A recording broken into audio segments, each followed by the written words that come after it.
Welcome to Plant Powered Plates. My name is Brandy Cheyenne. I am from The Grateful Chef in Des Moines, Iowa. And today we're here to make 3 different meals for you powered by plants, starting with a cashew cream of asparagus soup, followed by a harissa-roasted cauliflower steak, and finally some sinful sweet potato brownies with coconut milk ice cream. Let's get to it.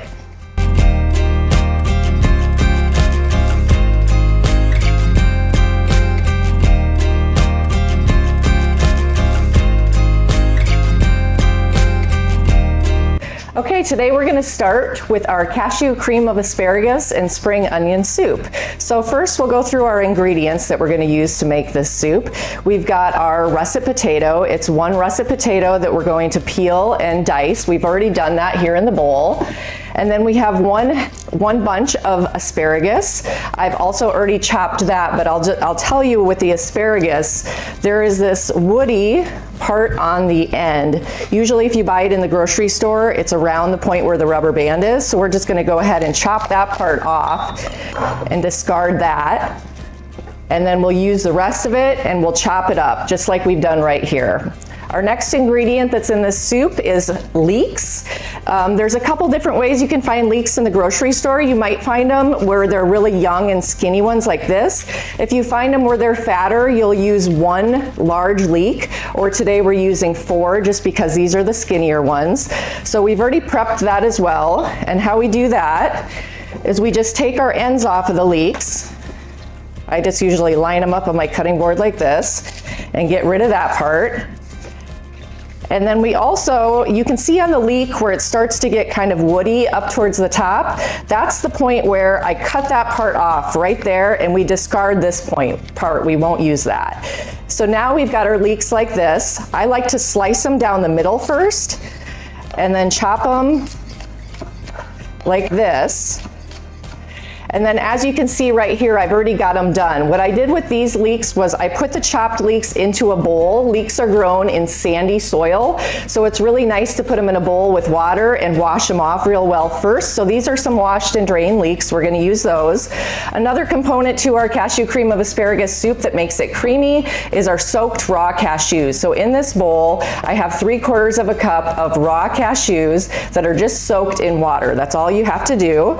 We have some other spices that we'll use in our soup. We have some dried tarragon, some salt and pepper, and I have a little bowl here of 6 cloves of chopped garlic. So, vegetable broth, we're gonna use that, but we'll show you how that works in here in just a second. So we're gonna get started by putting some olive oil in our pan. Today I'm using extra virgin olive oil for this. And then we're gonna go ahead and put in those leeks. And get those going. We'll add in our garlic cloves.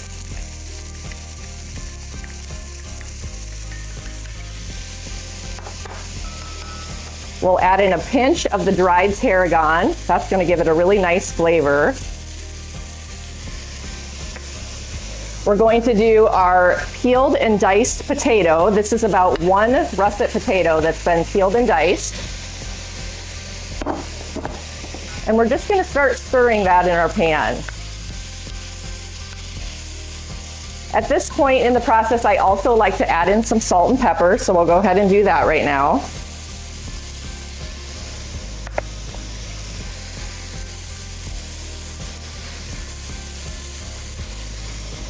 And you're just gonna cook this on the stove until those leeks start to soften. And at that point, once they start to soften, which they're doing right now, we're gonna go ahead and add in our vegetable broth. This is 32 ounces of vegetable broth. We're gonna use the whole thing.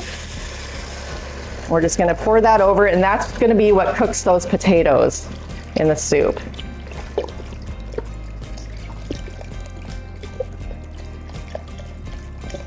And now once we have our vegetable broth in there, we're going to also add those soaked cashews.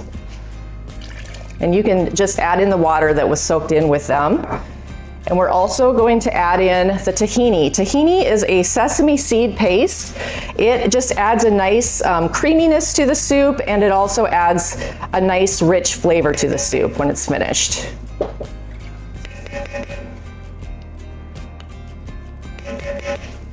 So once all those things are in there, you're just going to cook this on the stove until you test your potato and the potato is tender. And that's the point where we're going to add our asparagus in. So we'll let this simmer for probably about 8 minutes or so.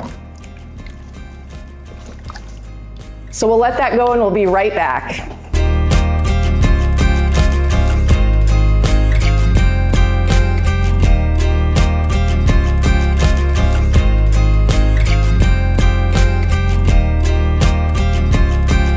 Okay, so we're at the point now where our potatoes, I've just checked them and they are now tender. I can poke them with my spoon or with a knife and they will break through. So we know that we're ready to move on to the next step. And the next step in the soup is to add in our chopped up asparagus. So I'm gonna go ahead and do that. This is that one bunch of asparagus that we chopped. So we're gonna put that in. And I'll tell you the reason why I added the asparagus at the end versus earlier in the process. The reason we do that is because asparagus doesn't take very long to cook, and if I put it in earlier, it'll turn kind of a green that's unfavorable to the outcome of how this soup is going to look at the end. So we're going to add it right now. It's only going to take about 1 minute to 2 minutes max to just cook that asparagus through, and it'll retain its bright green color.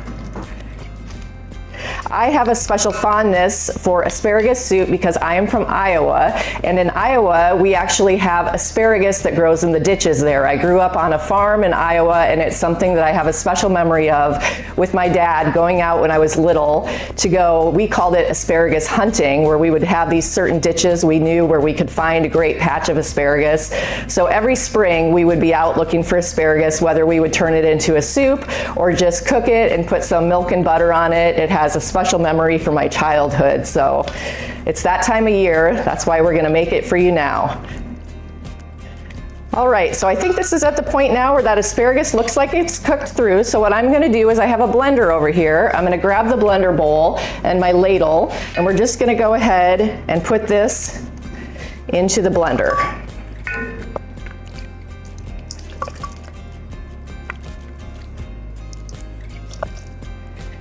One other part to this soup that I have chopped up here on this plate is I have some fresh chopped parsley. This is Italian parsley, and some chives. We're gonna add that to the blender right now. So it'll be kind of in the middle of the soup, so it'll just get warmed through. And you'll see how that makes the soup also look really nice. So we're gonna ladle a little bit more soup on top of that.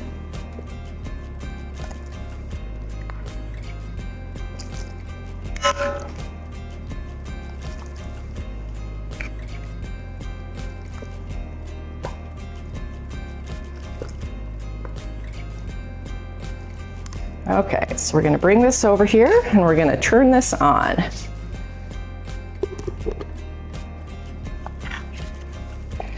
Whenever I put hot soup in a blender, I definitely like to start off on a low setting, and you can always turn it more high, but you don't want to burn yourself. So we have our blender on low right now, and we're just going to start it off kind of low, and then we'll work our way up until it's all incorporated.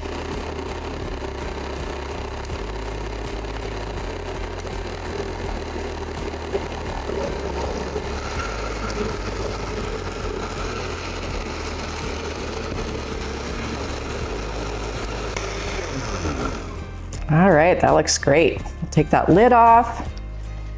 And now you can see we've got this beautiful, bright green, very creamy soup.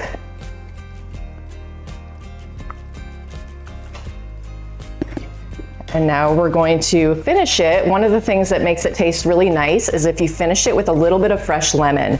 It just kind of makes the flavors just kind of pop at the end. So we have a half of a lemon here that I'm going to go ahead and just squeeze into the soup.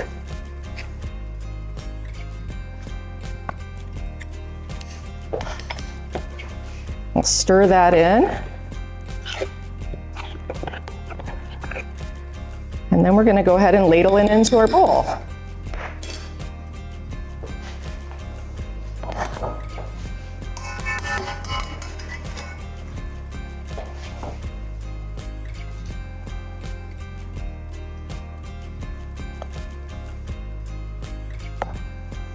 You can see how nice and creamy this is. The creaminess comes from those cashews, it comes from the potatoes, it comes from the tahini. See, it's a beautiful soup there. How I like to garnish this is with a little bit of fresh asparagus that I went ahead and blanched first. Blanch means I just cooked it in a little bit of boiling water and cooled it down real fast.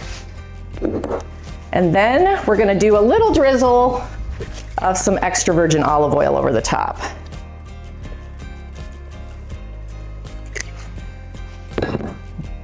Maybe a little black pepper here.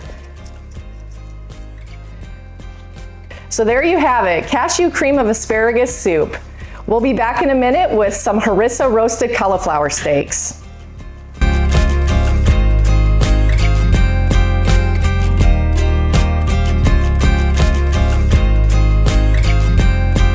So for the main course today, we're going to make some harissa-roasted cauliflower steaks with some lemony chickpeas and kale. So we'll go through the ingredients we'll be using today. We have 1 head of cauliflower right here. I would say the largest head of cauliflower you can find at the store would be the most helpful for this project. We also have some, this is harissa paste. Harissa is a Moroccan seasoning. You can either find it in dry form or you can find it in a sauce or a paste. This one we have today is mild. You can also find it spicy, so it just depends on your personal preference.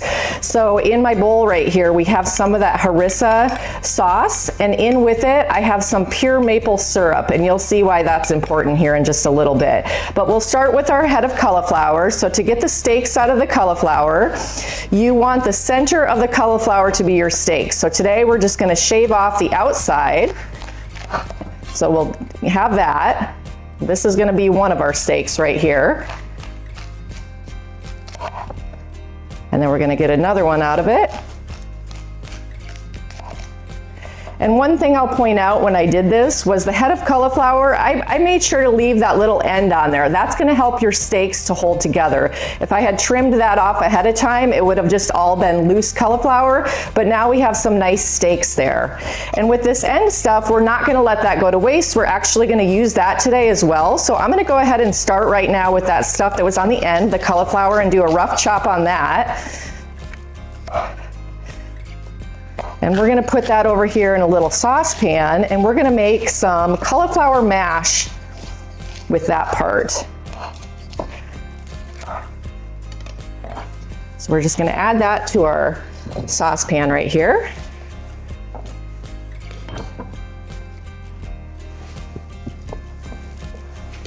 And then in with that cauliflower, we're gonna put a little bit of water to help steam it. So add a little bit of water on top of that.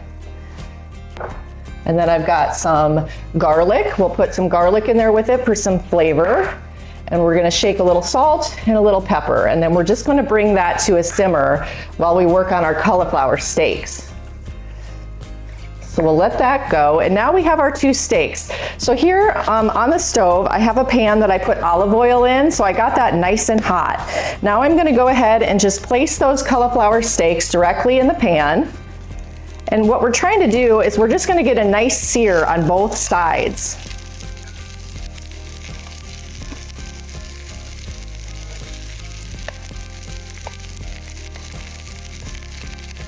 So this is probably gonna take about 2 to 3 minutes per side on the cauliflower, and then we'll top it with our harissa spice after that. So we'll let that go. In the meantime, we will get our cauliflower boiling, and then over here on this side, we're gonna actually make our lemony chickpeas and kale. So we can go ahead and get that started while our cauliflower is working. So in that pan, we're gonna put some extra virgin olive oil.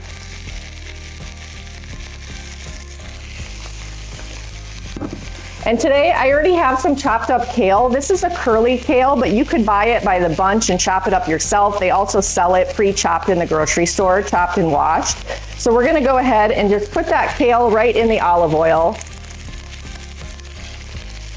And here I already have 1 can of drained chickpeas that we're gonna add to that pan. We're just gonna sprinkle it over top. We're gonna put some more chopped garlic in with that. And we're just gonna let that slowly warm up while we're working on our other things. We'll add a little salt and a little pepper. Now we'll come back to our steaks we have going here. It's probably about time to flip those over. You can see they have some nice color on them, which is exactly what we want. So we'll get them going on the other side. In the meantime, what we're gonna do is we're gonna take that harissa seasoning that has the pure maple syrup in it, and we're going to spoon it over top of each of our cauliflower steaks. If you had a pastry brush at home, you could use that as well, but today we're just gonna use a spoon. Either one works perfectly fine.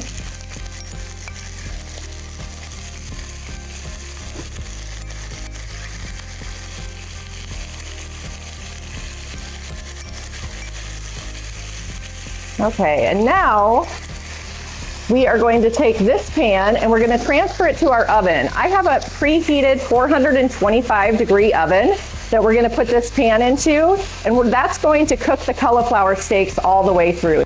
So we're gonna go ahead and put this in the oven. That's gonna take about 8 minutes.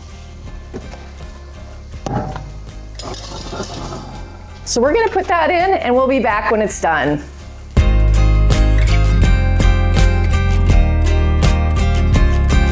Okay, so we took our cauliflower steaks out of the oven, so we have them sitting right here. They look perfect. We are going to go ahead and finish this meal for you. We're gonna start by taking our cauliflower ends that we boiled on the stove. They're nice and tender now.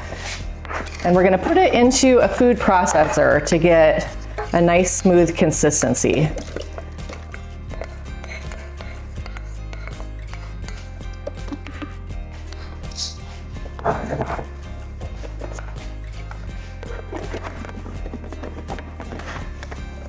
Okay.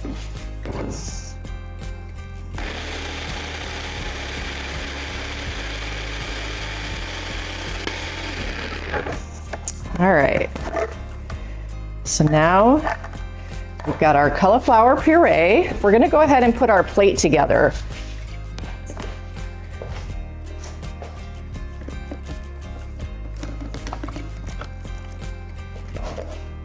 We're going to start with the cauliflower puree first. I like to just put that right in the middle of your plate.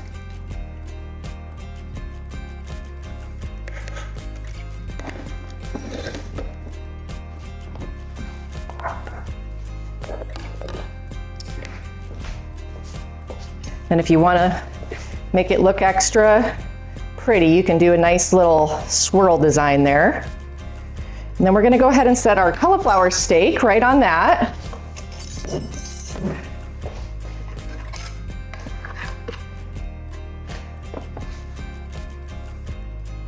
Put that right there.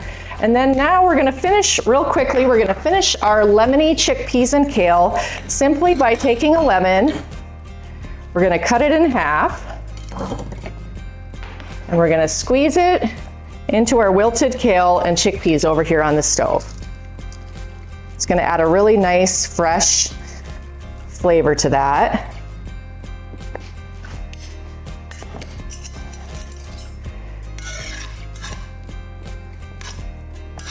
Now we're gonna simply put those on the plate as well.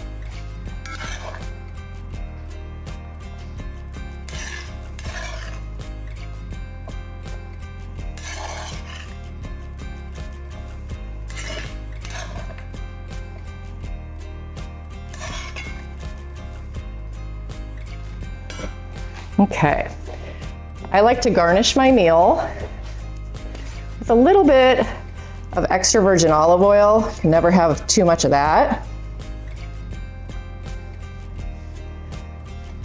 And then today we have some nice little microgreens here. We're just gonna go ahead and put up here by the cauliflower steak.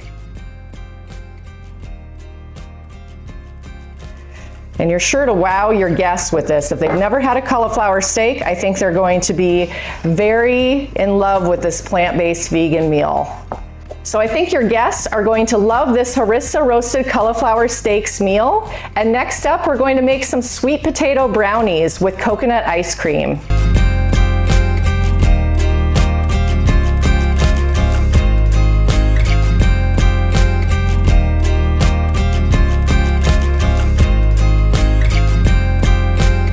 And last but not least, we're going to make some vegan sweet potato brownies. You're never gonna know that these brownies are super healthy for you. I have 4 children at home and they all love them, and I have yet to tell them that there's sweet potatoes in them.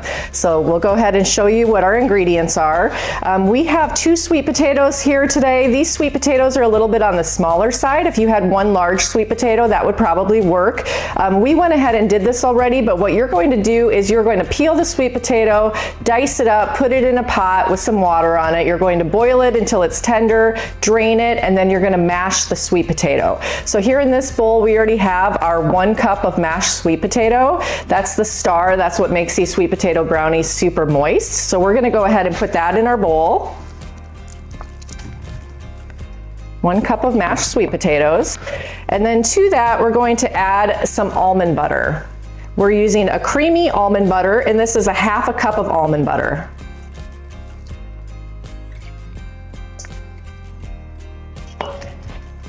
Next, we're gonna add some cocoa powder. This is 1/4 cup of cocoa powder to the bowl.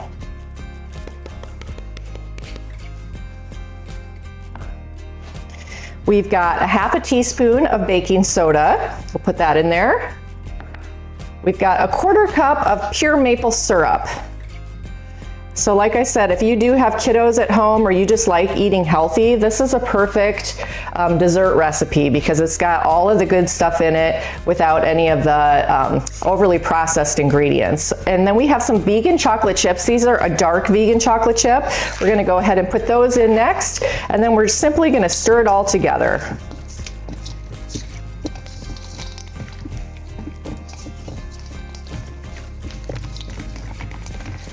Once that is fully incorporated,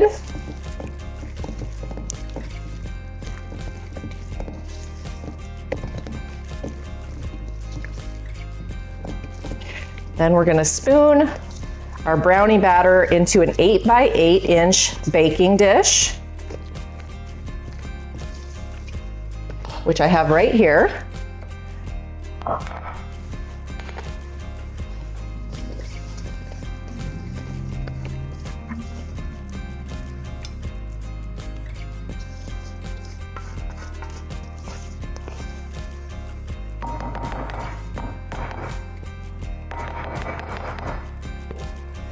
Once that's in there, we're just going to use a little spoon to just smooth it all out in your pan.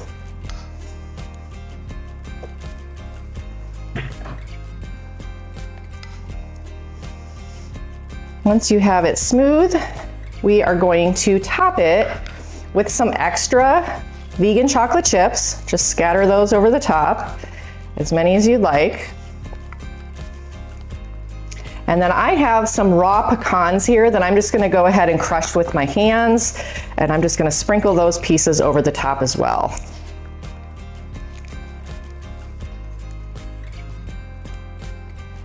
And then to add that nice little bit of salt to the sweet, we're gonna add some flaky sea salt pieces over top.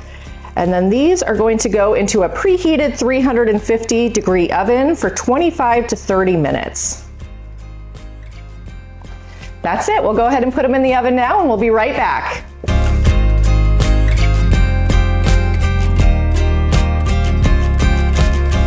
Okay, so we pulled our sweet potato brownies out of the oven. We have them here. They've been resting and come to room temperature, which is very important, so that they can set back up again. And now we're ready to serve them.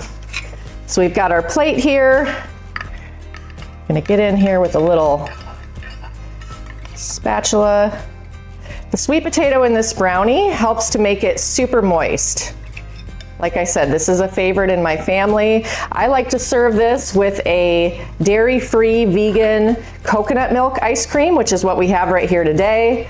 Just put a nice big scoop of that on top. And trust me when I say you're gonna absolutely love these brownies. They're gonna be a hit at your house or for your dinner party. So there you have it. This is our sweet potato brownie with our dairy-free ice cream. You're gonna love it. We'll be back in a minute to recap all the dishes that we made today.